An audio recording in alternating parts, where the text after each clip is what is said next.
Hello everyone again. I'm here to talk to you about the wonderful Jonathan Green collection of extraordinary dolls. When I first arrived to go to pack the collection and to look at the various dolls of his collection, I was, well, what a lot of you are when you're sometimes confronted with a collection, overwhelmed, because I saw confronting me so many dolls that I didn't know about in detail. And from the time I have left there, it has been a learning adventure for me. We have, representing in the auction, we will be having 300 lots, probably 500 dolls, because many of them are multiple, of dolls from this collection, and they really tell a wonderful story. As I started to work on the collection, I saw something coming alive that was quite fascinating to me, and that was that he was very fascinated with the growth of the cloth and wooden doll making industries in Germany and America from, say, 1910 to 1960. This was a passion for him, and he saw definite patterns arising from this, that many of them came from the hands of women who were trying to create, either because they were an artist and they wanted to do something unique, or because they simply had no other materials available to them. So they began to create dolls with what was on hand. And that's what we've entitled his collection and his studies. He went back and forth across the Atlantic year after year after year, going to flea markets, visiting collections, going into original documentation, trying to find all of the information he could find about some of these doll makers who have become really obscure at this time, and others like Kathy Cruz who have remained quite famous, but finding original documentation and stories. This has been a fascinating story, and I hope I can show you in this video, and I hope that our catalog will kind of show you the path many of these doll makers took in this half century of time, from the beginning of the 1900s to mid-century, when so much was changing in the world and so much was changing in the world of dolls. I wanted to begin the story with the Kathy Cruz, and in doing that, I'm going to read you, first of all, something that appeared in the Ladies' Home Journal of November 1912, and it's called The Wonderful Cruz Baby Dolls. This is when they were introduced in America, and they were introduced in the Ladies' Home Journal with many photographs of these early first models, and supposedly the story written as told by their originator, Frau Kathy Cruz. And this is what she says. It happened thus. My husband did not wish to buy any dolls for our children. He disliked extremely the stiff, cold, breakable dolls. On the other hand, the character dolls left very little play for the imagination, I found out too. I have always believed that a mischief doll must be able to be everything, a little princess and a beggar's child, a little mischief and a little angel. So then she went on talking, and she said that they wanted her doll. Her husband refused to let her buy a porcelain doll, so she decided she would make a doll, and I love this. So I took a towel, wrapped a potato into it, pulled out the four corners and made them into two hanging members, and then filled the body with sand. The face was painted by primitive lines upon the potato head, drawn by burnt-off matches. And that was the beginning of Kathy Cruz. And I'm going to show you behind me now, if you will see up on top, and this is the cover of our catalog. These are the dolls that we have featured on the front of our catalog, looking kind of wistfully at a potato and saying, well, thank heavens we turned into a cloth doll and we're not just a Mr. Potato Head doll anymore. But that was beginning for Kathy Cruz. Now, why this is important, folks, is that doll making was really concentrated in the making of bisque dolls at that time, bisque and china dolls, and with a few major manufacturers in Germany and some in France. And there wasn't a lot of room for small people to come in and start making things. Partly they couldn't, because who would ever have the money to get involved in something like making a porcelain doll and exporting it? But a cloth doll? You're a woman, you're at home, you got scraps of fabric left over. There's some wood over there that somebody could whittle. There's lots of opportunities for making dolls. So about this time, with what was on hand, whether it was a potato or scraps of fabric or a piece of a tree trunk, people could begin to make their own dolls. I'm going to talk to you first about her Kathy Cruz dolls and then show you some of the others.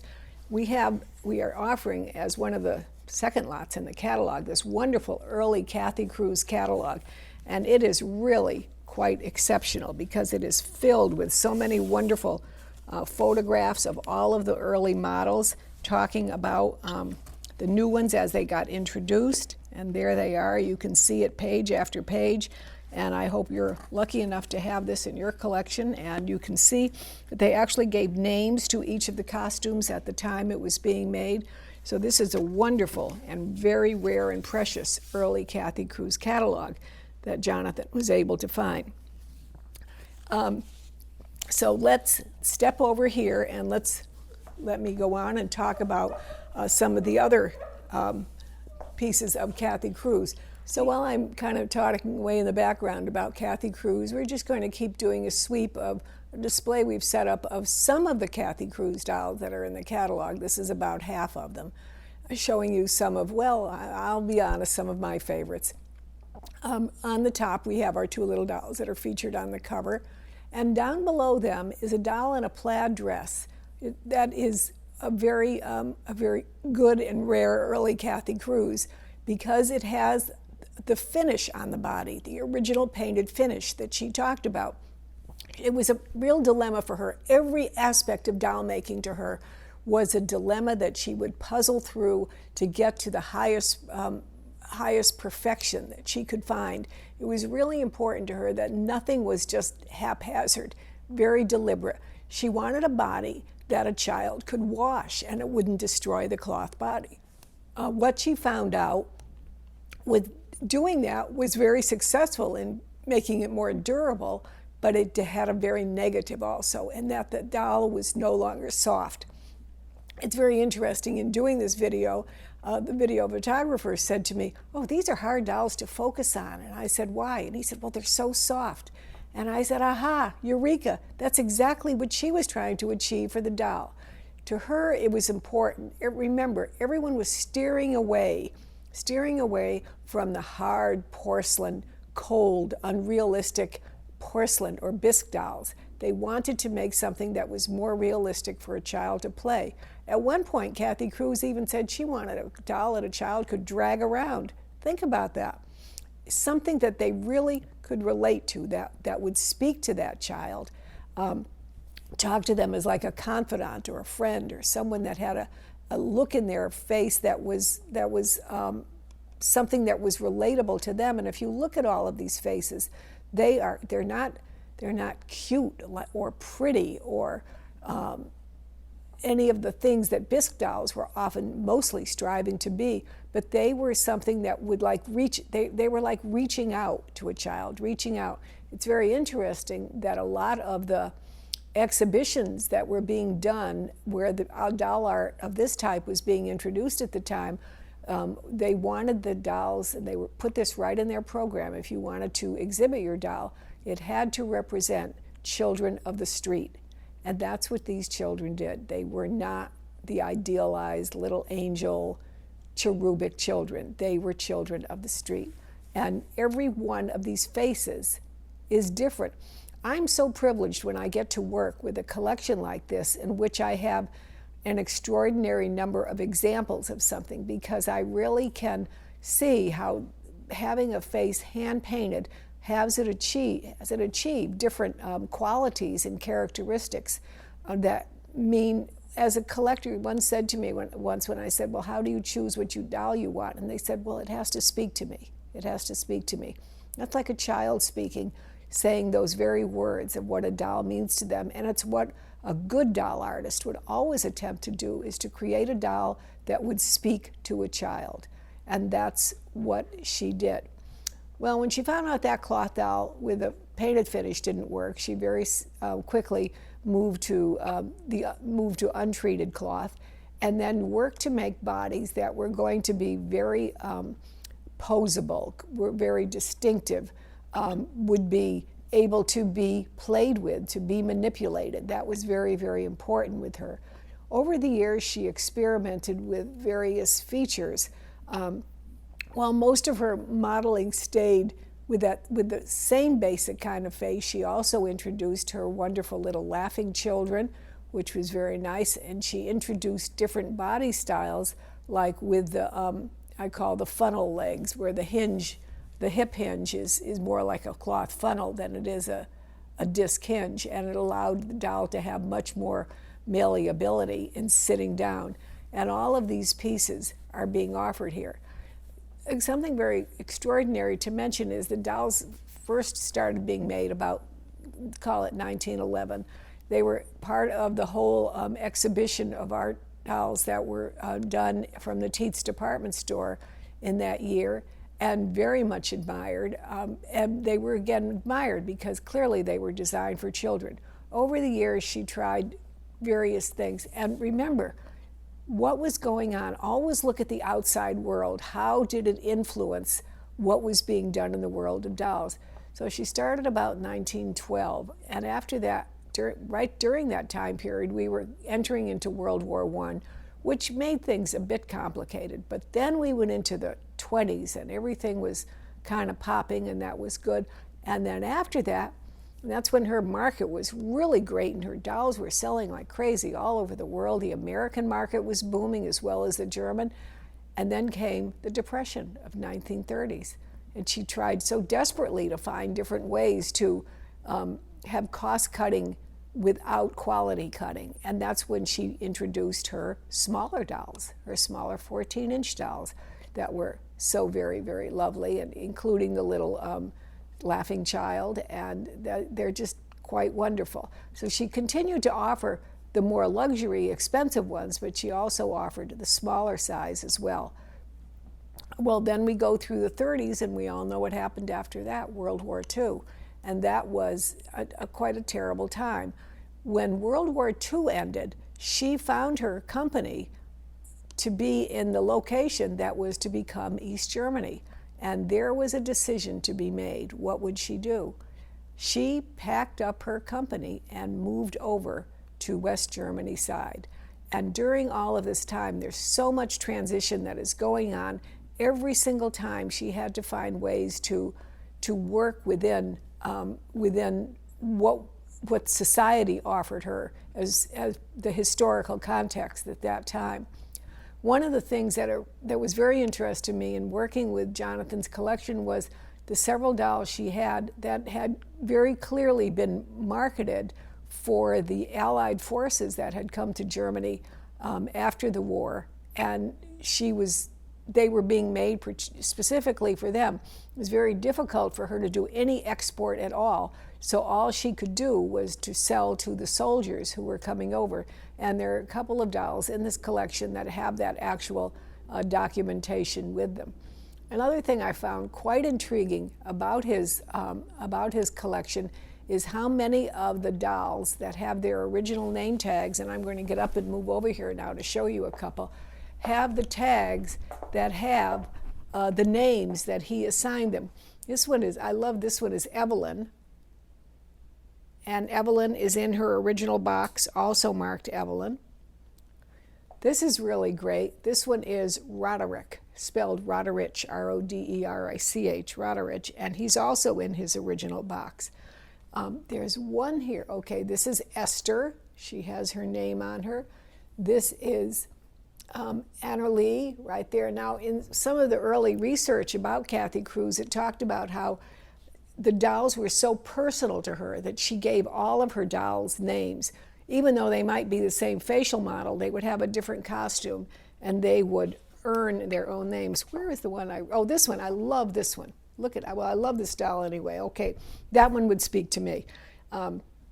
Beautiful little dress, and she is named Moira Gladys, M-O-I-R-A, Moira Gladys. Now, where did that name come from? You can't help having curiosity in your mind. Was that a special commission that someone asked her to make? It's such an unusual and distinctive name. So these were some of the wonderful dolls that were created by her during this time. After she left and went back to established her new factory in West Germany, and one of the things that we can offer in this collection that is, to me, some of the most valuable things of all. Oh, wait, I'm going to go over here and get them. There are these big boxes of documents, catalogs, paper memorabilia that Jonathan Green established over the years, from early catalogs to wonderful advertising pieces. Just look at some of these fabulous advertising pieces that you just can never find anything like this. To her catalogs from the Bodcosen years. You see that? And then what is really interesting, and there's a lot of letters in here when she is writing to people. We did a translation of a few of the letters, and she's talking about how during a certain time period, she had always been very, very fussy about the hair she put on dolls, the human hair. And so she was having a real hard time getting the quality she wanted during that time. And she would write these letters saying, please be patient with us.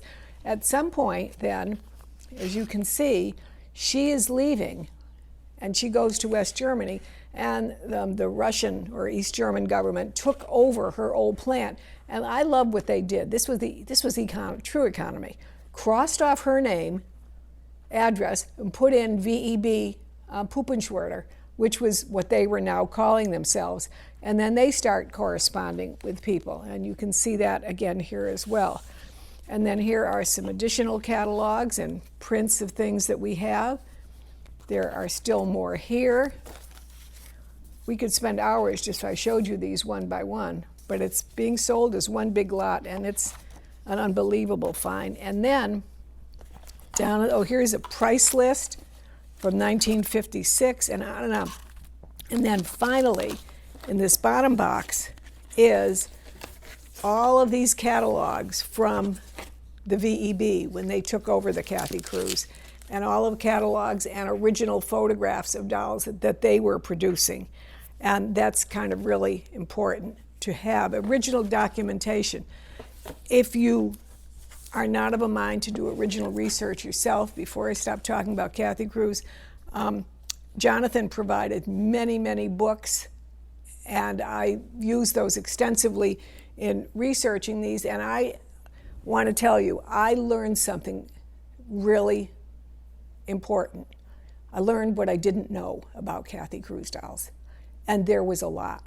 There are so many nuances of these dolls, of particular years or eras that they could have been made, because the models were repeated year after year after year. And so you have to go for the nuances of the painting, of the costumes, of slightly different styles or cuts, a slimmer body or a chubbier body, or how many seams were at the back of the head. And there were several books, and I just want to point them out to you because if you're looking to do research yourself, I found these books extremely helpful. Of course, the books by Sabine Reinhold that continue to be extraordinary work that she did in all of her research on dolls, German researcher. And then Lydia Richter did this one in English, thankfully. The Sabine Reinhold are half German, half English, so you can read it. And this one is a very good series. This is album 3. There are a whole series of them based on the different years. And then this book that I hadn't known of, and I found this to be extremely helpful, was by Thomas Dahl, D-A-H-L. And this is also half German, half English. So if you're non-German speaking as I am, you still could use it very helpfully. Those are 3 wonderful research books. I hope you can come to this auction, and if you can't, I hope you can have the catalog and you can study some of the many pieces he has. And I am ready to stand corrected on anything you tell me I did wrong. I've spent a lot of time researching these, and I'm so grateful to have had the opportunity, and I want you to share in it with me by coming to the auction and looking at all of these different models.